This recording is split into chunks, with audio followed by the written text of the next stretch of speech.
দেখো বন্ধুরা, আজ আমি রোদ পেয়ে গাছের খাবার রোদে দিয়েছি। এটা হচ্ছে চা পাতা, যে বাড়িতে ইউজ করা চা পাতা ভালো করে ধুয়ে রোদে শুকিয়ে তারপরে মিক্সিতে গুঁড়ো করে নিয়ে এটা গাছে দেব। চা পাতা হচ্ছে নাইট্রোজেন, যা গাছের বৃদ্ধিতে সহায়তা করে। এখানেও গোবর সার রয়েছে, সেটাও আমি একটু রোদে দিয়ে রাখছি রোদ পেয়ে।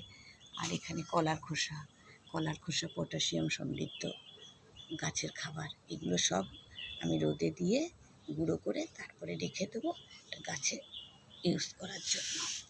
আমি যেভাবে নিজে ঘরে তৈরি করে খাবার খেতে ভালোবাসি, আমার গাছেদের জন্য আমি নিজে তৈরি করে খাবার দিয়ে থাকি। আর এখানে 3 রকম গাছ আবার রেডি করলাম। কালকে নিয়েছে এক ভাই, আজকেও নেবে। এগুলো রেডি করতে বলেছে। এটা হচ্ছে rain lily, pink rain lily, এটা হচ্ছে ইয়েলো রেইন লিলি, আর এটা হচ্ছে একটা ক্যালাডিয়াম। এই 3টে ভাই এসে নিয়ে যাবে। এই 3টেও রেডি করে ফেললাম।